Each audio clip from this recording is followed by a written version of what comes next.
Hello, welcome to the Living Second Nature podcast. My name is Shodi Morris. Super happy that you are joining in today. I've been like all smiles for the last 48 hours thinking about our guest today, and it'll be a very touching, fun, heartwarming time together today. So I'm super excited. So my guest today is a Millville, Wisconsin native. Very few people are probably going to know where that is, but I'm actually from Millville as well. I think the population's maybe 100 tops. I'm not even sure. So this young man is joining us from Platteville. He's actually currently a senior at UW Platteville. He has played college baseball for UW Platteville all 4 years.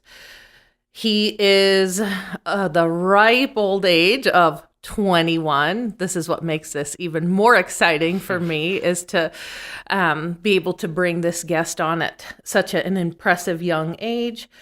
He is an entrepreneur. He has his hands in a few jointly owned properties already, and he is the founder of the Haman's Helping Hands Foundation. So welcome, Johnathon Hamann. Absolutely. Glad to be here. Oh, Johnny Hamann. This interview is super special for me just because of the journey that Johnathon and his family have been through, but then also I've got to be a part of that journey because I was such good friends with his mom, and I've known Johnny since he was in the womb and all throughout childhood, and he floors me because Johnny has gone in a direction I didn't see Johnny going. I knew I was trouble coming out of the womb before, I guess when I was in the womb probably. Well, so your mom and I don't know if you were old enough to remember this, for several years we'd walk several days a week together. Yeah, I and do remember that, yeah. Most of the time I would come over to your house and we'd walk from there. And gosh, I honestly don't know if there was a day where I didn't get Johnny stories on the walk. I can only imagine. Like shyster is the word that comes to me. Yeah, that definitely sums it up. All right, so I want to go in a few different directions today with our conversation. One of them, of course, is I would love to talk about your foundation that you founded, but also the journey leading up to how that was born. If you're willing to talk about, some of the feels of what you as a family and you personally went through. Yeah. I think when growth doesn't come out of living the life of Riley, it's more the deep, dark, I'm sure you've heard the saying, your mess becomes your message, or, something along that lines. Absolutely. And one of my favorite people that I've personally worked with is, I was listening to him this morning, Ed Milet. I'm not sure if you're familiar with him. But in his podcast this morning, he had mentioned your breaking point is God's building point. And I like that. I had to write that one down. I hadn't heard that one before, but just personally on my own journey, I completely can feel the truth in that. Absolutely. So let's see where to start. How about you just start talking about the foundation? Absolutely. Yeah. So I guess essentially the foundation, Haman's Helping Hands, we make it our mission to ensure that every child who spends Christmas in the hospital receives the best Christmas possible. That's kind of for the people that don't know, I guess, what Haman's Helping Hands is. But it all was, birthed around a similar situation that my family went through with my older brother, Joey. When I was in 8th grade, he would have been a sophomore or junior, I believe, when he was diagnosed. Sophomore, yeah. And so, you get diagnosed in November.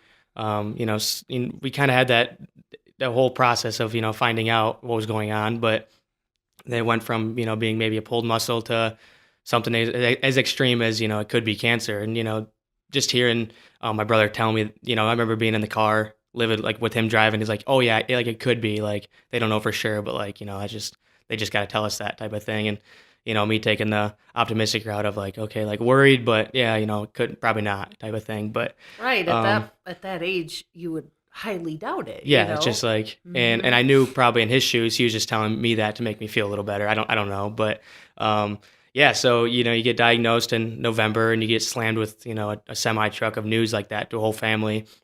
And I mean, I like to pride our family in like a super tight knit, close family living in the sticks. Like we weren't in the city riding, going to the parks and meeting, hanging out with a bunch of other people. We were our own entertainment, I guess, in a sense. Me and my brother would go out and pick branches and pretend they're deer antlers and stuff like that. So that was the type of entertainment we got to get outside. But yeah, so when you get hit with news like that, and it's you're juggling all the emotions of that, and Christmas time's right around the corner, and they tell you that the first set of treatments is going to be over Christmas. We're going to be spending Christmas in the hospital, as well as his birthday, because his birthday is right along the 22nd, right before then too. It's just super emotional, and it's just like you can't get your hands on like what already happened, and now we're like spending Christmas away from home for the first time ever, and it's just so many emotions for not even just my brother most importantly, but myself, my little sister, and older sister, I guess, and stuff. And yeah, ultimately it was just a crazy emotional roller coaster, I guess. But Mayo Clinic, they made it the best that it possibly could be. Like, I mean, everything that we could imagine, like us kids, even siblings, we got treated like, good too. And our family made it great too, like traveling up there, making a good experience. And yeah, so we had that, and we ended up spending another Christmas or two in the hospital as well, additionally, as you went through a couple years of treatments. But one thing that I kind of remember, my mom told me this, not that long ago, when she was trying to, because they only gave them so long, like they didn't know, like this was a rare diagnosis. They didn't know exactly what could come about from it. And they kind of told her, like, we got to move fast. Like, if we wanted any chance of surviving, like, we got to go. And because she was arguing, like, okay, well, can we get, for sure one more Christmas and birthday at home? Because, the unknown, I guess, right? And the exact words that she was told by the doctor is, cancer doesn't care about Christmas, or cancer doesn't care about birthdays. Like, it doesn't matter. We got to go. And so hearing that, obviously my mom didn't tell us that at the time, but she told us that later. And, in my parents' shoes, I can't imagine being told that, but they strapped the boots on, and we just made the best of what we had. And so we went forward, and after like a long journey for him, he was cancer free, but he needed a bone marrow transplant. And, the doctor said, well, typically family isn't a perfect match, but they needed an 80% match or more to make it even possible. And so they're like, we'll test your family first, but then we'll, go to the global market and try to find something for him and stuff. And, God's miracle again blessed us with myself and my little sister being 100% perfect matches. So it was just, from that point, I was just like, smiling, like, oh yeah, let's do this thing. And I remember my parents like checking with me multiple times, like, you sure? Like, I'm like, this isn't even a question to me. Like, yeah, like absolutely. And was there ever a banter between you and, was it Greta? Greta, yeah. Was there ever a banter on who wanted to save brother? No, they ultimately just kind of chose me. Like that was because you were the older one, closer to his body style. Boy, just everything else fit more. And so yeah, it was just kind of like, and the big thing was, if things don't go great, like this isn't, and I was just like, oh no, like this is, let's do it. Like, and school wasn't my top priority. So like this was a blessing in disguise in a sense of that too, on like the optimistic side, making the best of the situation. But, my grades, weren't great in school. I never was much of a super school guy. Like if I applied myself, I could be a smart enough guy. But I remember there'd be times where I'd forget my textbook, and mom would be way up in Rochester, and I'd have to tell dad, and I'd call mom first, and it would be a complete catastrophe there. So I have had a child just like this, so I'm smirking over here. But so hearing that, I was gonna be able to skip school for a week and spend the time in the hospital with my brother the whole time was I was just all on board with it. And the teachers at River Ridge, they made it so amazing. They waived all the test that I had to take and gave me 100%. And I was like, holy cow, that's the best score I've ever gotten on a test, I think. But, This is fun because I'm hearing a few details that I actually didn't know about. And so they just adapted and helped us out in a huge sense, which it did help because like school was a huge stressor to me, because all this stuff's going on and then I'm not getting good grades. And again, my parents hold high standards of us and we need good grades. And, so that was a huge weight off my shoulders in a sense of not really having to worry about that. So I do thank them a lot for that. But it was a week of, my biggest thing is when I donated the bone marrow, I wanted to get over, and because we were in separate hospitals in Rochester. I was in the clinic, he was in the hospital, and I wanted to get over and see it go into Joey. And so they told me before that you needed to eat something, drink something, and go to the bathroom before you could go. And so in my head, like before going into it, I'm like, I'm getting over there to see this going to Joey. And I remember like vividly, like I stood up from the hospital bed because they were going to transfer me to like the bed in the room or whatever from a procedure.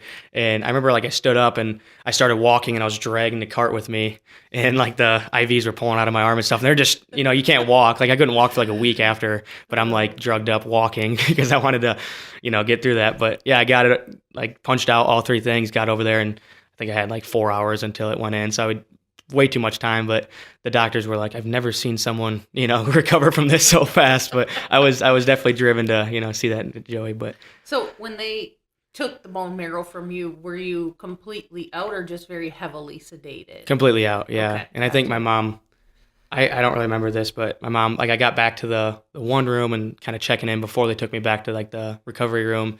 She said I just woke up for a second, just yelled, "My butt hurts," because it was down in my. Was it in your low back they took it out? Lower, yeah. They drilled 2 holes on each side of my spine. So. Yes. And so just for clarity's sake for the listeners, you would have been about what age at this point? I was a sophomore then. You were a sophomore then. So that's what, 16-ish? 15? 15. I would have been 15 my sophomore year. Okay, 15. So... Yeah, so a week in the hospital playing video games with my brother was definitely something that I wasn't, against. But yeah, so fast forward to that. There's another, God's miracle. He, blessed Joey with getting, out of the hospital in such a faster manner than they expected, with it clicking and engaging and stuff. And he, I think it's supposed to be a 100-day standard, and he got out in like 60 or something. But then they had him stay in there for so long. And so, yeah, we play video games together, and that's kind of what kept us connected throughout that time. And that's kind of a thing that I pride now or take into with Hamann's Helping Hands. But anyway, yeah, he gets through that bone marrow transplant. And I think it was about my senior year, I started talking to my mom about I wanted to find a way to give back. And it was just like that. I wanted to take $500 of summer money, buy a grill, and I wanted to, just raffle it off and pick one kid that has to spend Christmas in the hospital and give him like, maybe make $1,000 and, bless him with a really cool Christmas present or something. And my mom looking out for me, like, no, judgment on that. Like she was truly looking out for me and everything. And she just said, like, oh, that's a lot of work. And, you need a raffle number. My dad would say, you need a raffle number. You need this, this, this, and this. And kind of just, that's not how it works. And, I have to go through HIPAA and, all that stuff. And I was just, yeah, you're right at the time. And so I just didn't really have anything about it. And I brought it up to her probably a couple more times, like, well, what if I did this? And then, they'd have something else like, oh, you got this. And so I just was like, oh, yeah, you're right, type of thing. And so then, soon I get to college and, it's not a custom for River Ridge to breed baseball players, I guess. And I wanted to, keep playing baseball. And so I figured I wasn't recruited or anything, and I wanted to walk onto the team. So that was kind of the first aha moment. Like I reached out to the coach and kind of just took the initiative to go do all this stuff. And I did all the little things that fall. Get to college and I walked onto the team, showing up, 30, 40 minutes early, doing all the things that nobody else wanted to do. And honestly, I made the team when I probably shouldn't have made the team. Like there's guys that are so much better than me. And, I just was so grateful. And I was just like, man, like you can do anything you want to do. You just gotta try, like go out and do it. You can't be afraid of what anyone says or tells you can't do. You just gotta literally try it. And so that's when my mind started juggling too. Like I didn't want to graduate school and, just be that 9 to 5 and put in my years till I'm 65 and retire and then live it up with whatever 401k that I have. And so I started seeking mentors and, finding things that, outside of college teaches you, I guess. And, they directed me to read books and stuff like that. And Rich Dad, Poor Dad was a big one for me that kind of shifted my mindset on a lot of things and how to handle money. And so that's when I was bothering Dan on, teaching me stuff on real estate, because he was just getting into real estate too. And finally, I think I bothered him enough where he just said, like, all right, like, I'll help you, buy your first house. Like, let's do this. Like, but then he gave me actionable steps to do that. And I just kept doing it because I wanted to do that so bad. And so again, I'm seeing a theme of persistence here, right? So I'm going to back it up just a bit. Yep. It sounds like as you go through the journey of your story here, that one of the biggest things that gave you that light bulb moment and that confidence was when you had the thought about wanting to be on the baseball team, and then you went and made that happen. Yeah.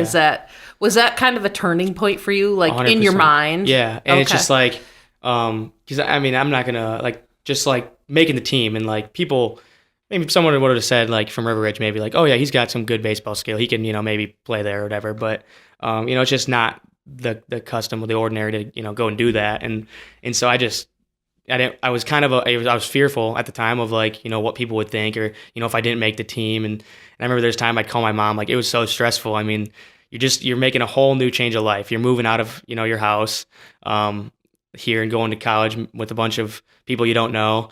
Your schedule is completely different because you're going to college now, and you're trying to adjust to like the classes.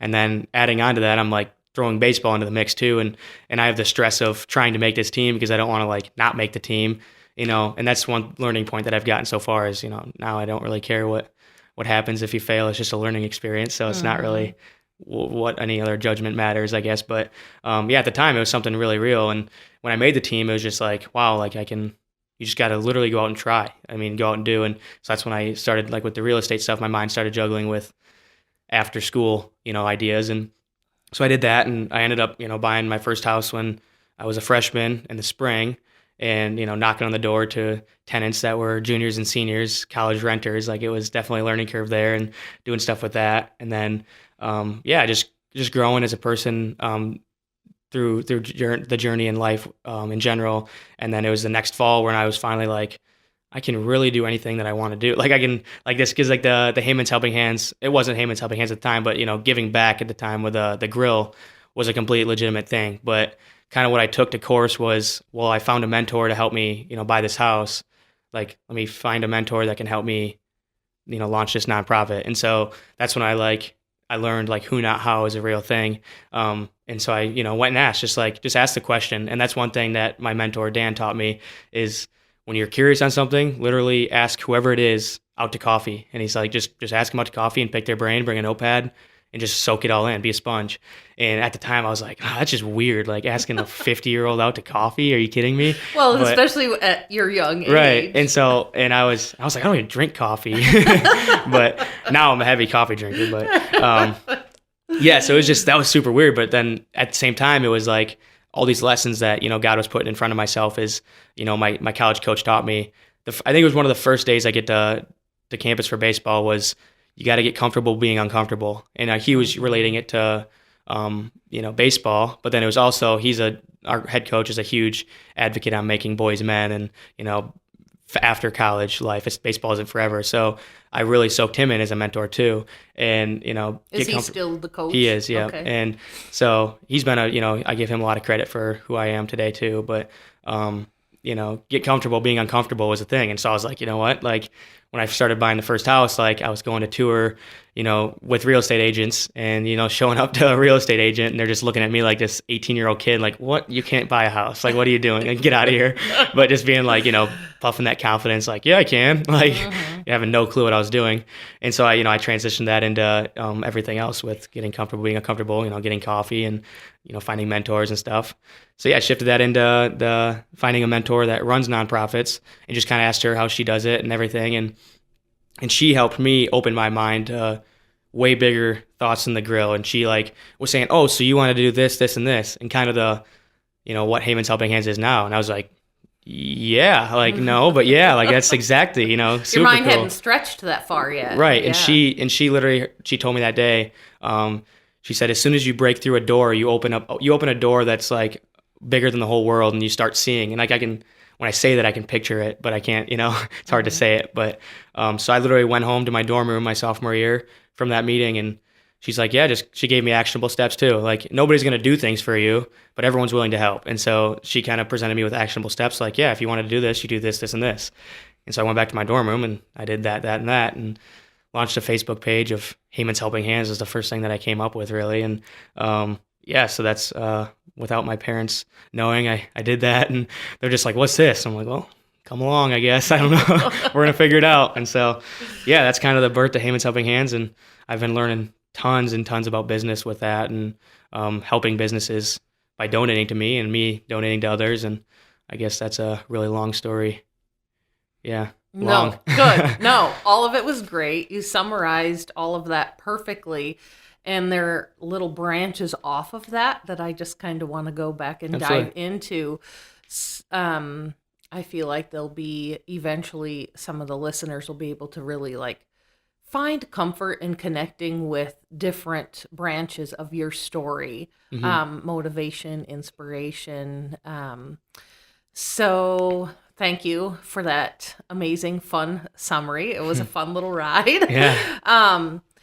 So one of the things I kind of wanted to touch on today was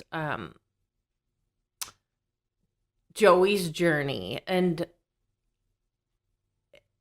I feel like that affected everyone in the family in their own unique way. Absolutely. Would you agree with 100%. that? Yeah. And me in, a tremendous way as well. Like, I mean, going through that, he's best terms. He was literally my best friend. Like, I wouldn't pride, I had friends in school, but I'll be honest, like, I wasn't like, I hung out with everybody. I wasn't like the cool kid, the jocks or whatever, but I wasn't, like the kid that nobody talked to. I mean, I was talkative, but I prided myself on being, best friends with my brother and my cousins, I guess. And so, going through something like that, yeah, I'll be the first to admit that was an absolute struggle for me. And, grades were not my top priority. I was not a great student. Every teacher could, advocate for that. But, and outside of that, it's just like, why is, what is going on? Like, it just felt like this big pressure on you, a big weight on my shoulders. And I remember one thing that you told me back when we were going through that, getting massages, was, picture the backpack and putting whatever worry you have, because I'm a worry ward, I guess. I used to be, for sure, a lot more than I am now. But, the things that you can't control, like the worries that, you have, picture it putting in a backpack and then setting it down and giving it to God. And, he's going to handle all them worries that, he give you. So, that's one thing that I don't know if you remember telling me or not, but I do. Yeah. So, for sure, something that has stuck with me and I still use. So Good. But. Yeah. So for anyone listening in, so I was very close to the family. Your mom and dad and I met when Joey's how many years older than you? Four. Yeah. So when he was 4 years old, him and my son Gavin, for listeners, just became hooked at the hip in preschool. Joey was a very meek and timid and small for his age little boy. And Gavin was this humongous for his age gentle giant. And there's definitely just some, soul contract between those two. They kind of became inseparable from 4 years on. And, Joey was I remember him being very scared in school, and it was hard for him to be left there, but he latched onto Gav. Gav was his safety. And so it was really fun for me as a mom, hearing the stories from Joey's side, from mom and dad's side, on like, kind of how Gav was his safety net growing up. And then your mom and I, like I said, we would walk together all the time. So just being connected to your family, and then, knowing you kids and your personalities, and then having that happen, it just, everyone handles things so differently. And of course I was close to the family, but also from the outside looking in. And I remember Gav telling, like, we know that you were just a scared wreck. I remember, working with you, and you were doing everything in your power to try to control the outcome in the Right. situation. Yeah. And it's just heart-wrenching Yeah. what people go through. And I think little Greta, like, she kind of just stepped into mom role. I feel like, kind of took over the house and the cooking and cleaning. And of course, I wasn't in the home, but Gav had said, "Oh, she's just such a little mother, Greta, at for such sure. a young age." And Gracie by all means too. She Yes. helped me hand in hand a lot with, Yes. because we're 1 year apart from each other, and it was the same thing. As she was a driver at the time because we didn't have her license, and so she looked over me and Greta a lot, and it was kind of like our little mom. But then Greta was like the, macho mom. Like when we weren't there, she was the one, Yeah. doing all the things. But Yes, and you guys were so young, and mom was 4 hours, 3-4 hours away Right. with Joey most of the time. Yeah. And so, and it did feel like a long journey. Like beginning to end, was that a couple years Yeah. maybe? Yep. Yeah. It felt like it was a haul. quite a long Mhm. haul. And so much uncertainty. Of course, I remember the community pulling together for benefits, but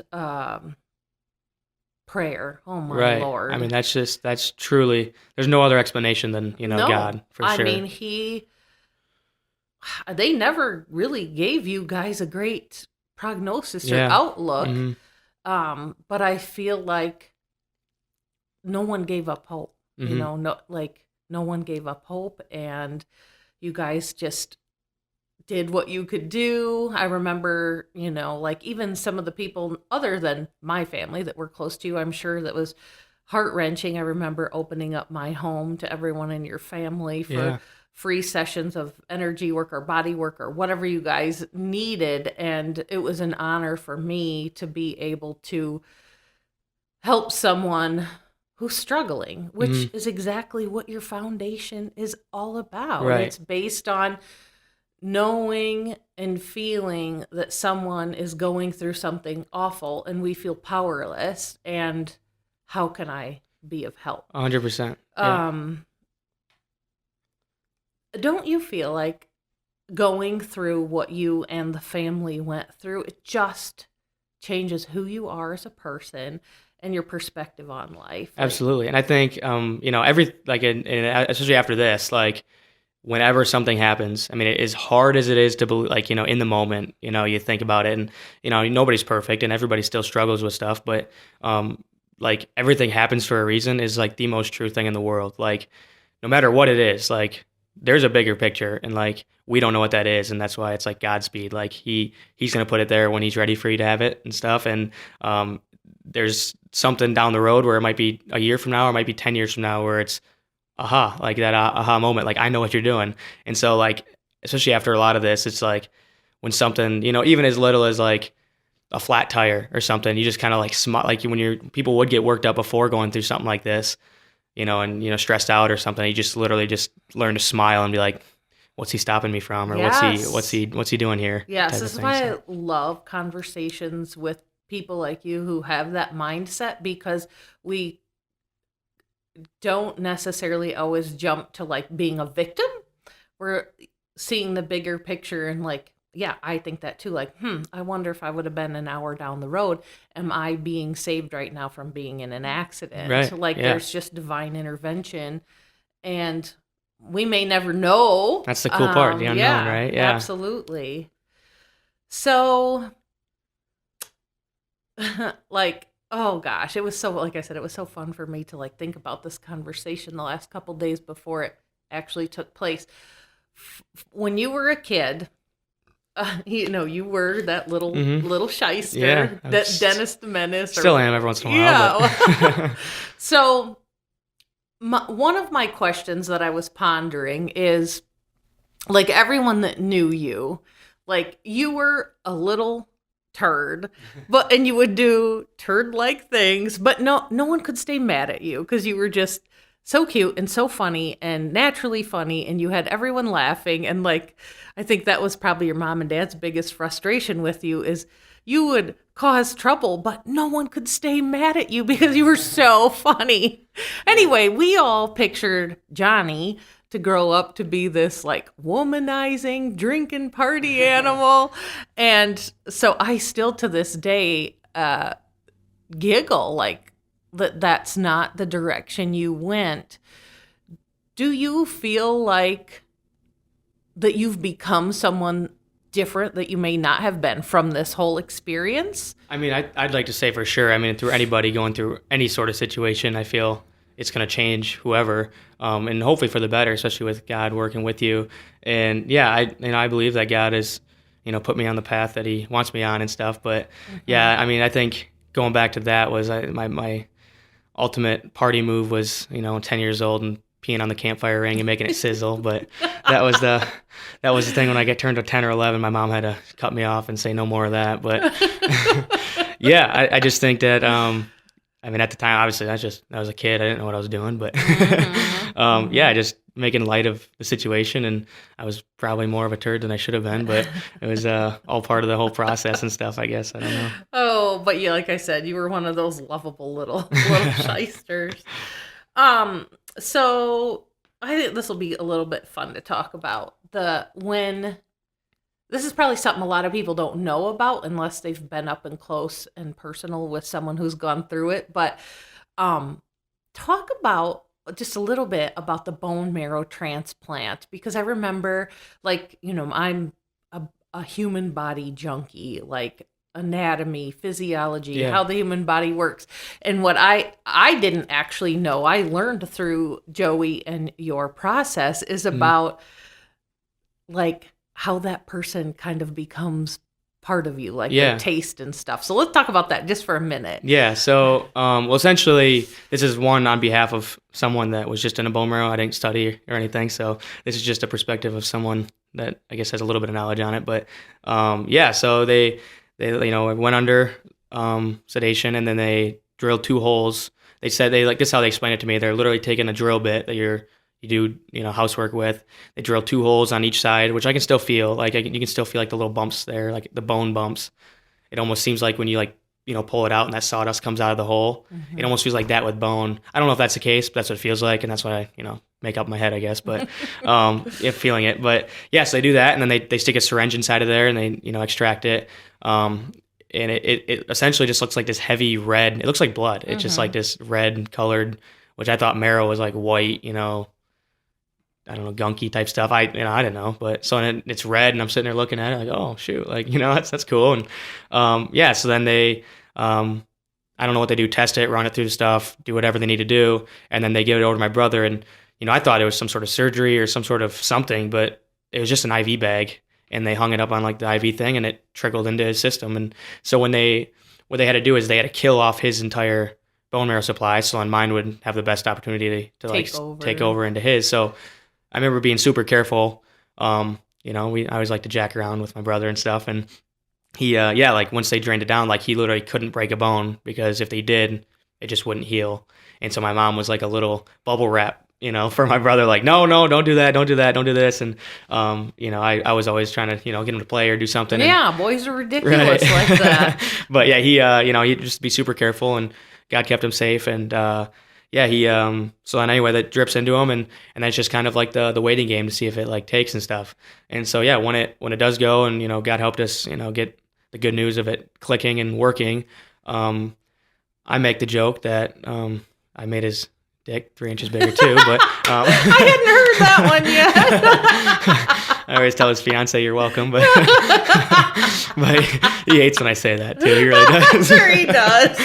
He always tells me it got smaller, but yeah, so it's super cool. Like they told us that everything would start changing. Like his behavior would start acting like mine a little bit. Like they told my mom and dad that his like taste buds would start being like mine, because I literally changed his blood type. I don't know what he was, and A positive, and I was A negative. Whatever I am, his DNA is literally my DNA, is what they said. So if this is the words they put it in, so like, yeah, so if your brother goes out and murders someone and leaves DNA behind, I'm sorry, but it comes back to your name. I'm like, really? And they're like, yeah, I'm sorry. But I'm like, well, to keep a close look on him, I guess. But so there's 2 of me now, and that's what I think is so funny and full circle moment. And the bigger picture of, God and what you guys are talking about is you guys joke about, and my mom was probably like, how in the world can I put up with one of Johnny? And then here he is 10 years down the road, and they're putting up with two of me. But yeah, so he's a super picky eater, shy guy, growing up. And it's just super funny to see because, like, I was like this, extrovert, and I eat literally.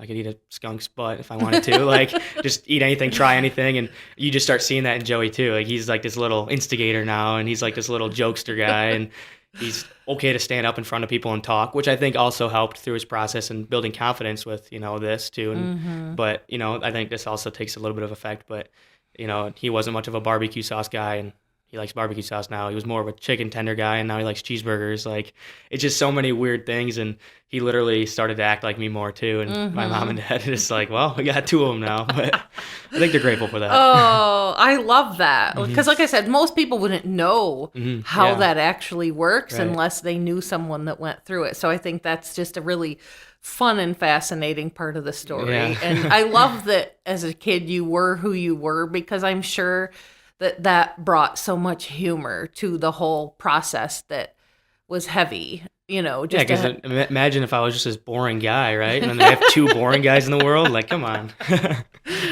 Just, all the fun jokes you could crack around it. But if I remember correctly, did Rochester at first not want to even risk the bone marrow transplant? And then did mom and dad go get a second opinion? Yeah, I honestly, I can't imagine, what my parents went through, because I know, I agree.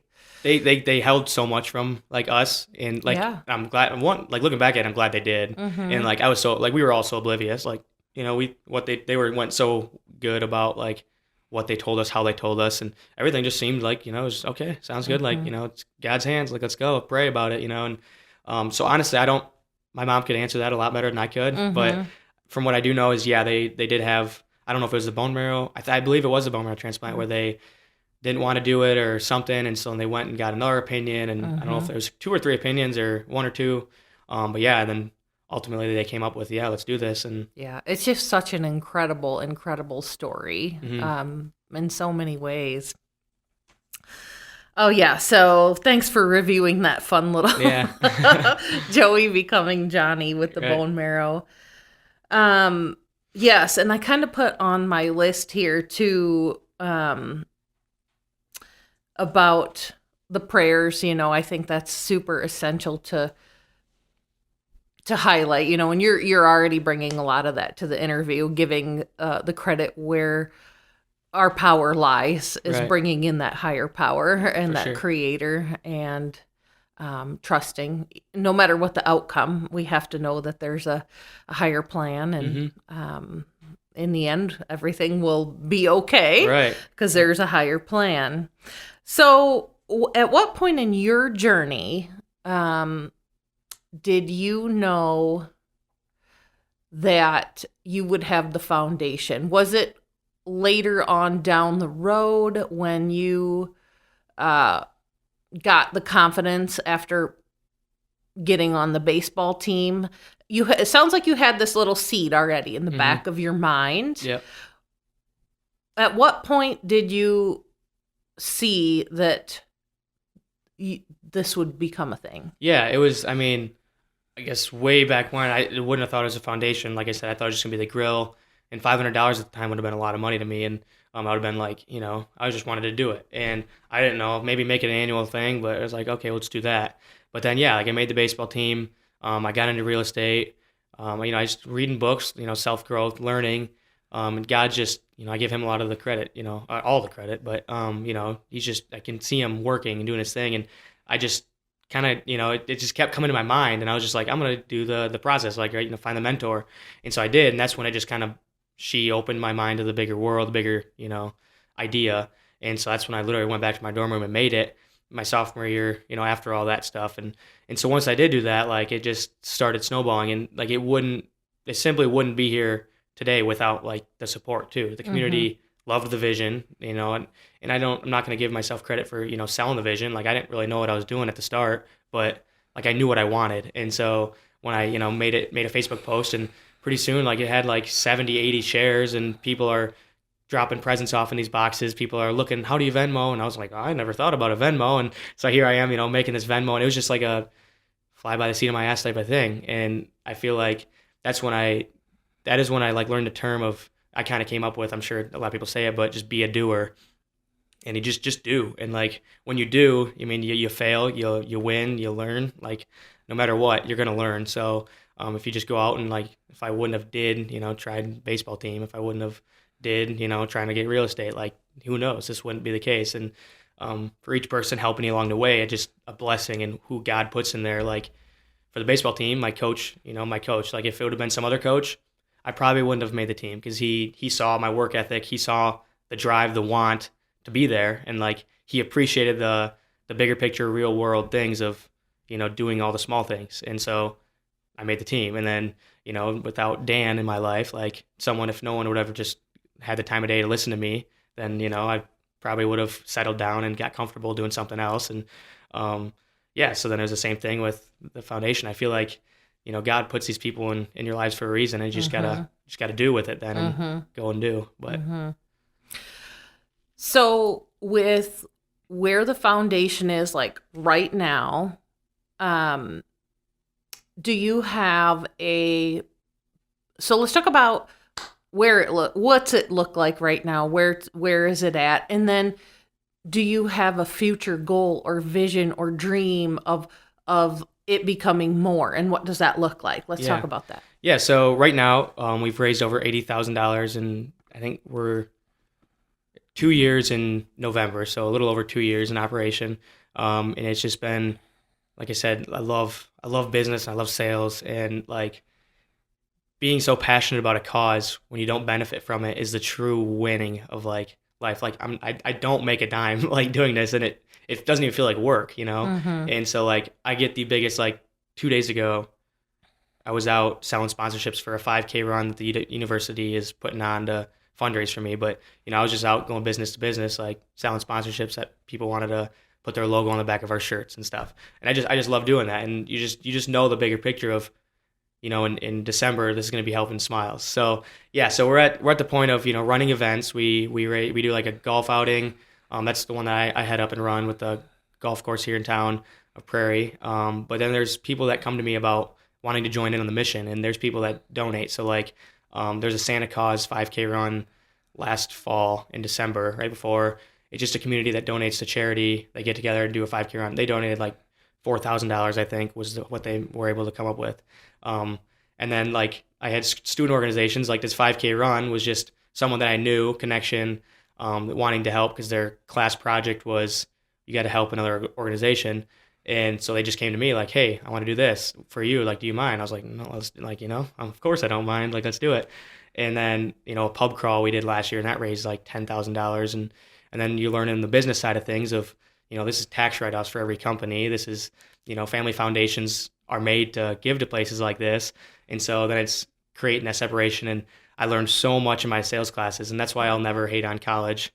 Because one, it blessed me with all these things. Like, sure, it isn't school. It's what you make of it, I guess. But like in these classes, I had built a connection with one of my sales professors that he was a salesman in his life. So he taught me a lot of skills that I applied directly to the foundation and how I sell my, sponsorships for the foundation, and, focusing on, the true meaning, the why. Like, it's not about, oh, let's raise all this money. Like, if you tell someone what it's for, it's just like selling them a product. Like, if you tell them what it's for and it's going to benefit them in, a positive way or benefit someone else, then, it's going to be a no-brainer. So yeah, there's just so many sales things that I've learned along the ways with that. And, getting people to donate, like Piggly Wiggly here in town nominated us for the Midwest Corp Piggly Wiggly, and we received $10,000 grant for that. And then so going forward, I have big plans of, I want in the next 5 years, I want to reach $1 million raised. And easy peasy. Right. And so, and I want it to be, I got to have a living too. And so, I want this to essentially be something that Joey can head up and run and, take a big, this could be his full-time thing. Like, let's find a way for him to enjoy giving back, making money, just enough, to live, but then still like share his story and something that he truly went through. And so him kind of head that up. And then I have other business ventures that I want to do too. So, find a way to get like passive donations and reach companies and family foundations because, my, next 6 months goal actually is, it's a campaign I haven't launched yet, but it's to get 10 companies to commit themselves to 10,000 a year, whether it's companies or, family foundations where, if it's quarterly, it's $2,500 a quarter. So that's feasible. And, if I get 10 of those, and that's $100,000 that I'm just generating a year.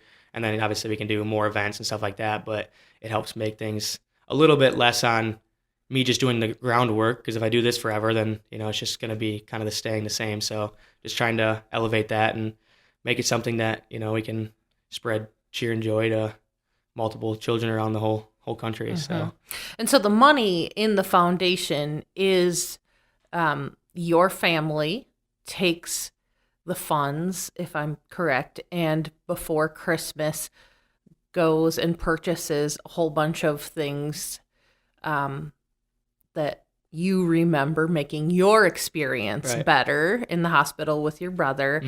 And just anything you can think of that's going to make someone smile. You take that money and then you guys go to the hospital and divvy that out. Yeah, so we set up boxes too. And that's what this cool thing is like, especially in our community, and I got to figure out how we're going to, make this to more communities because people that don't know what Haman's Helping Hands is, I got to, sell it to them and, get behind it. But like our community kind of received it well and, join in. But we set out boxes at different locations before Christmas to get them involved. And people can buy presents and drop them in the box. And then we take them presents up. And so this year we had a trailer full of presents already that the whole community donated. And it was just crazy. We literally had to rent a trailer because, or Design Homes donated a trailer. But we had so many presents. But then we have these funds that we raise throughout the year.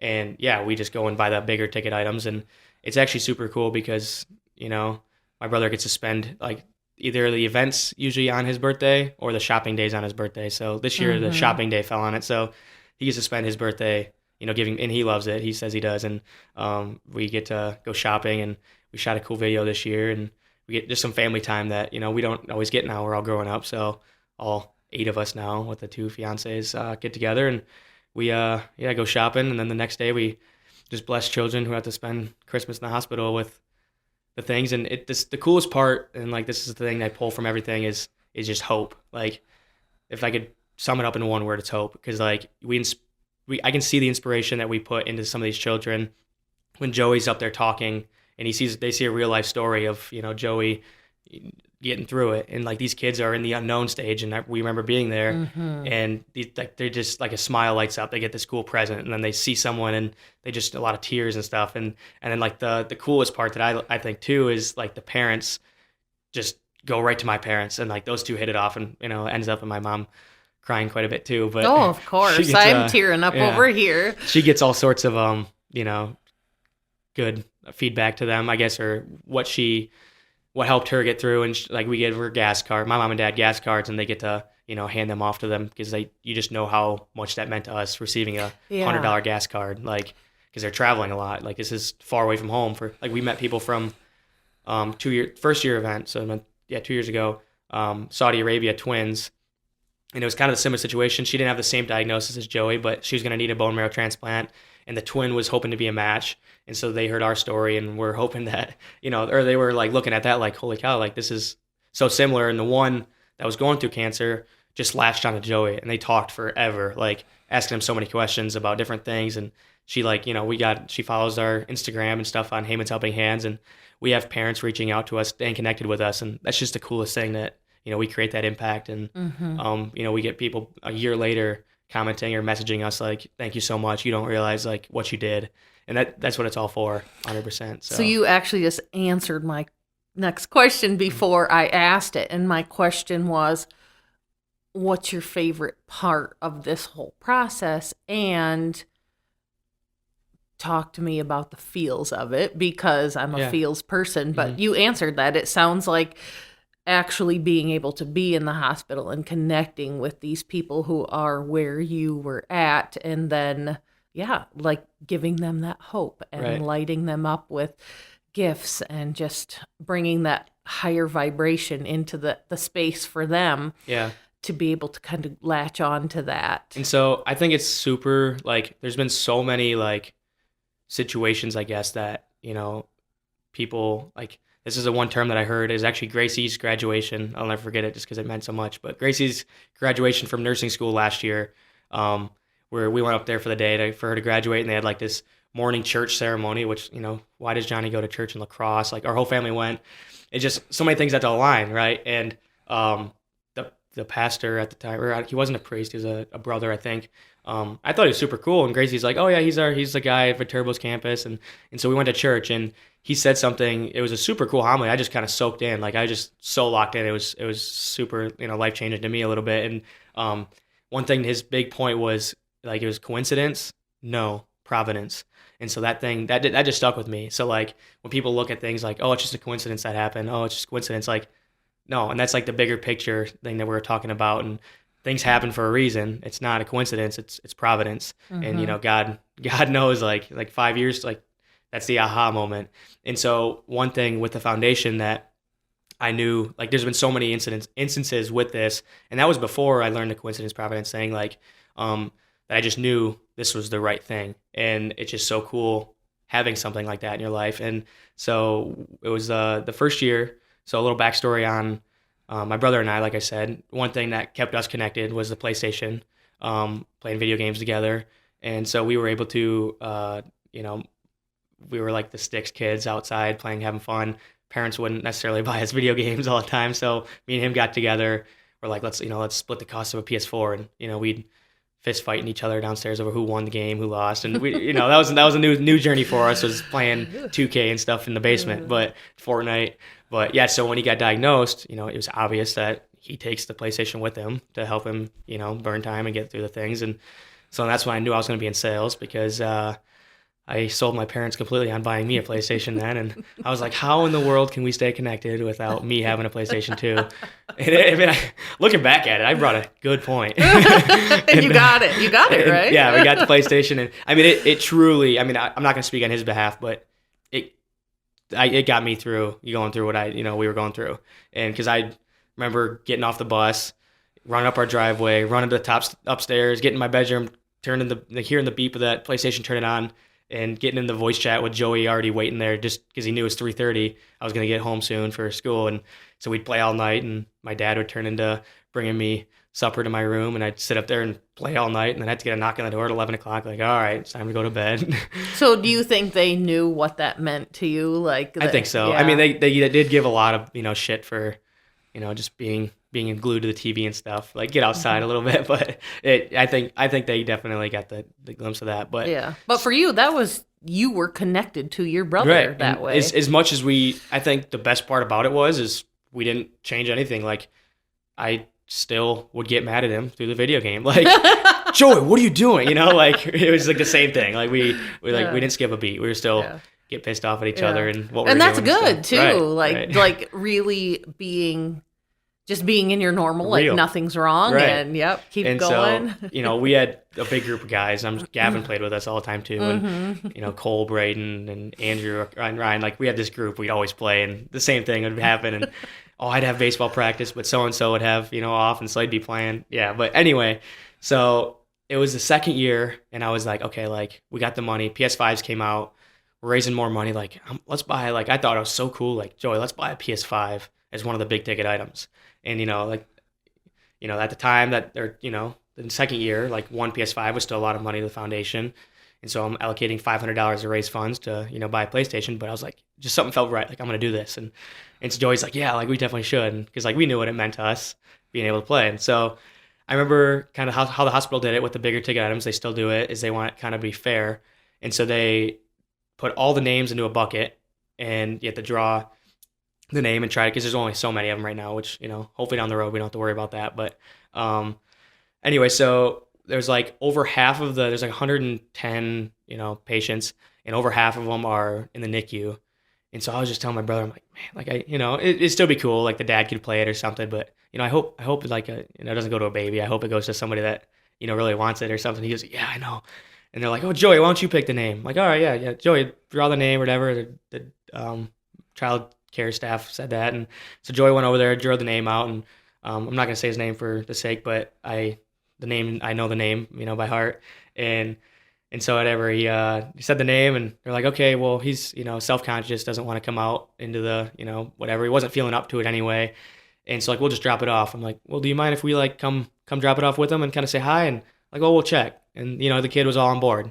And so me and my brother take the PS5 down, and we're going down, and we're just like, hoping, we're just hoping he's like an older kid or whatever, ready to play. And open the door, and you could tell he's like this teenager. Like, I mean, he was, 16, looked 16, 17, and we're just like, as a boy, we're just like, okay, perfect, or whatever. And first thing I remember walking the door, looking up to the right, and seeing the TV on, it was a hunting channel. And I was just like, wow. Like, I literally said out loud, I was like, well, this is all too familiar. And I was like, this is all Joey would watch in the hospital too. And because they had it broadcasted to the hospital when we were talking. So he had a little backstory of our story, because and the people in the room, they could still watch what was going on out there. And so I was like, yeah, this is all too familiar. This is all Joey would watch too. And the kid's like laughing. He's just like, yeah, it's about the only thing good I have on. And he like starts thanking us for this PS5. He goes, this is awesome. Like, this is going to help me stay connected with my friends back home. He's a senior in high school, and he just got diagnosed with a cancer, and he's been battling it. And he's like, I have to miss my senior year baseball season. And I was just like, holy cow. Like, Joey had to miss his senior year baseball too, and everything. I was like, well, this is just crazy how things are lining up. And so they're hitting it off. They're talking a little bit, and, he's so grateful. And he kind of hits Joey with the, well, what did you get hit with or something? And Joey's like, oh, well, mine's a really rare form of bone cancer. It's pretty, like, it's super rare. And the kid's eyes just lit up, and he goes, well, that's what I have too. And Joey's like, oh, yeah, mine's like Ewing sarcoma. And the kid's eyes just lit up bigger and shit. And he's just like, that's what I have too. And like, I literally had chills up and down my body. I do right now just listening. I was just like, there's no way, like, nobody can believe that there isn't, God telling us that this is the right thing to do. Like, out of 100 patients, anybody in the world, and it's the same exact 1 in a million cancer that my brother had. And it was the connection that me and him had with PlayStation, and it's helping him in that many ways. Like, yeah, it was just surreal. Like, that's something that I was like, okay, well, this is something that no matter what happens, I'm going to find a way to keep it going. So I guess that was another long story, but that was good. So I also just kind of want to point out, because unless somebody is in something, in business, growing a business or a foundation, like, the highlight reels like that story, it makes it all worth it. But there's so much time and energy and footwork that goes into creating things. So, like, I'm just saying that, like, because, like, kudos to you, because it did take a lot of footwork. It did take a lot of figuring things out and getting it to where it is now. And, but it sounds like, and it's free, you're donating your time, but every single bit of it sounds like those are the moments that make it just worth it all, and 100%. You do it all over and over again. It's just like, and it's like I said, there's been multiple instances, multiple things like that. That's the biggest one that sticks with through the foundation for sure. So that's my favorite part about doing anything, I guess, and knowing that's what I was talking about with God presenting you with things that you just know, you're doing the right thing, doing it in the right spot. So I actually had made a little note here too to talk a little bit about the universe and the God intervention and prayers. So we already kind of like touched on, that the prayers are what, kind of continued to give your family strength and the hope. And, but also, do you feel like that struggle in that time, that chapter of a couple years in your life, is what brought you closer to a relationship with the higher power? Yeah, I mean, we grew up super close because we went to Catholic school and church and everything. And I feel like it was just ultimately like his plan, I guess. So when you pray for things, and like, I can't put my, hand on things that I prayed for back then and stuff. But, what I look at now and what I learned from, and I still see it today now, is like when you pray for things, like you pray for wisdom, God isn't going to give you wisdom. You pray for strength, God isn't going to give you strength. He's going to give you situations that can make you wise. He's going to give you situations that can make you strong. And so, I truly believe that, when something's going on through like that, it's just like, okay, like, what did I pray for and why is he doing this? Like, but then figure this out. You get through it, and it's just like, you're that much wiser, you're that much stronger.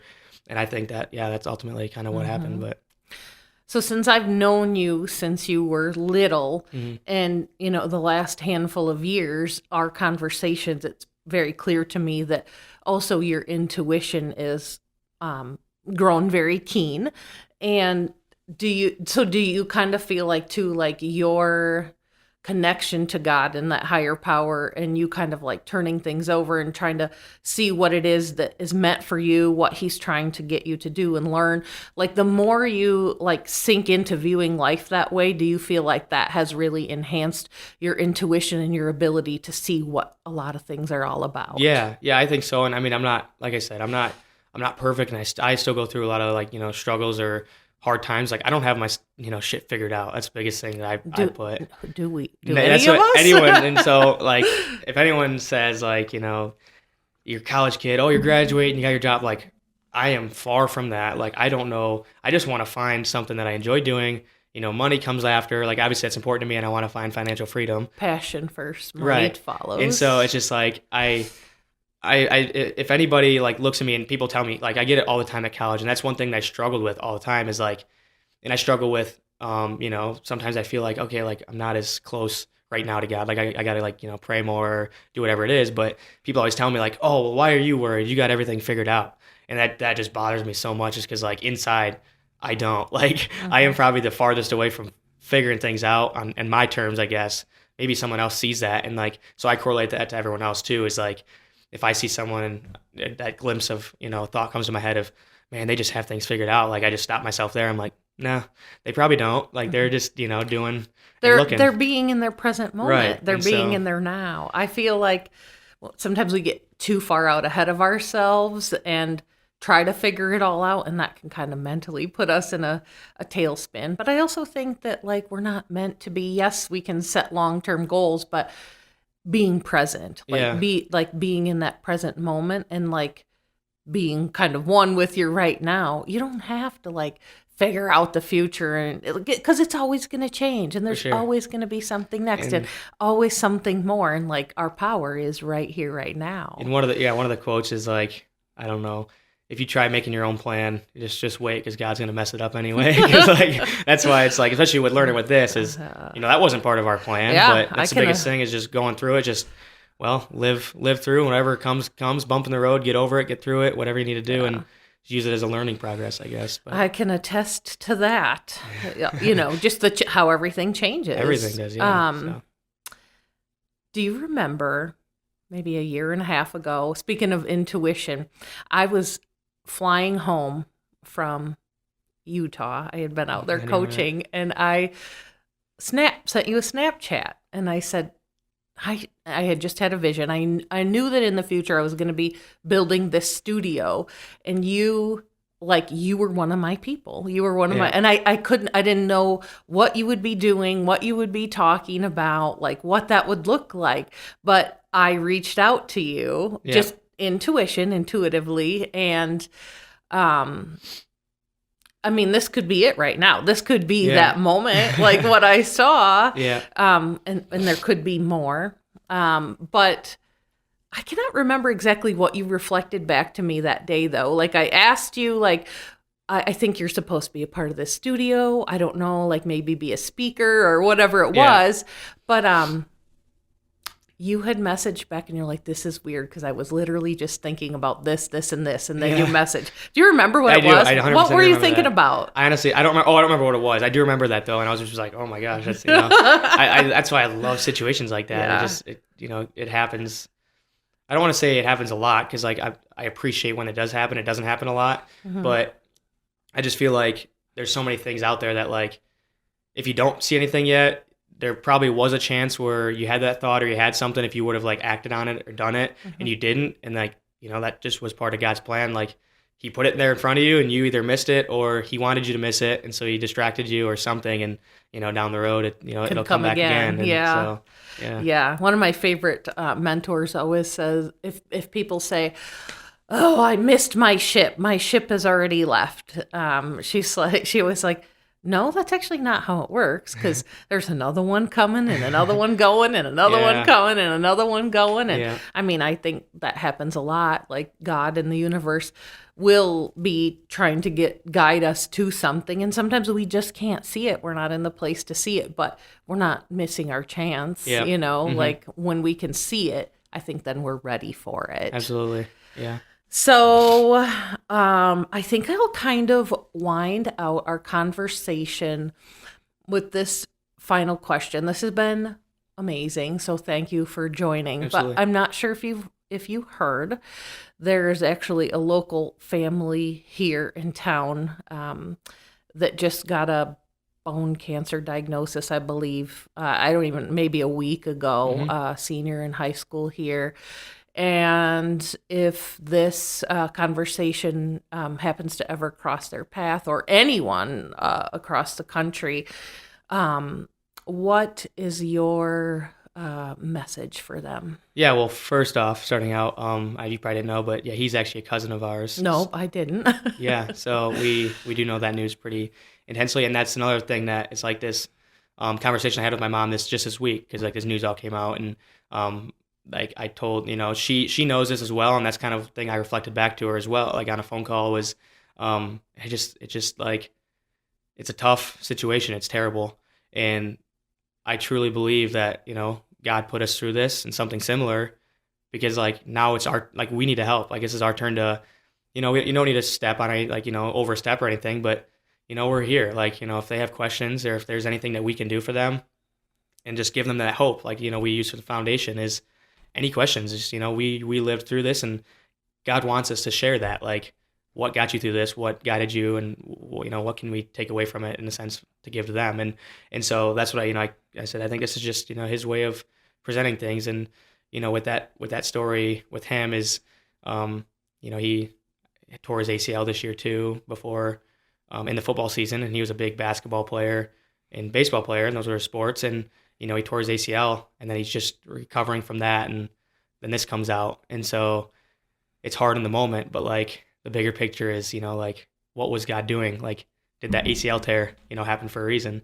And so I think, this all like full circle, and, just being here to help people like that now. And but yeah, I guess, what was your question based on that? Yeah, just kind of what your message is for anyone that ever gets to hear our interview. What is your words to them to help them get through these uncertain times? Yeah, I think just, focusing on the things that you can control, smiling through it, and just doing, praying, doing the things that you can do and make you happy, and God's going to take care of the rest, and everything's going to work out the way it's supposed to work out, and you just do your best at whatever your goal is and your plan to do is. So I think like if you're going through something that big, like it's okay to feel like you're not handling it okay, and it's okay to, like, it devastated your family, and I got to see parts of that, and as something like that should. So even if we're having days and moments where we feel like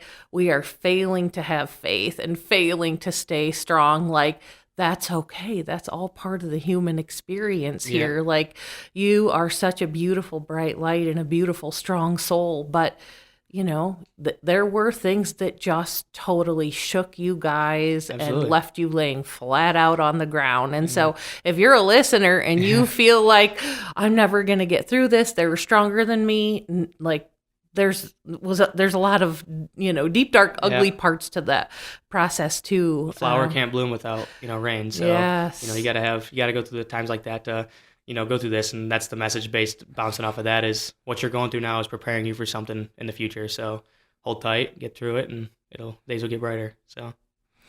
Yes. Thank you for your time, Johnny. Absolutely. It was fun. It was an honor, a fun journey to kind of go through this with you, and it's been an honor. Thank you. Absolutely.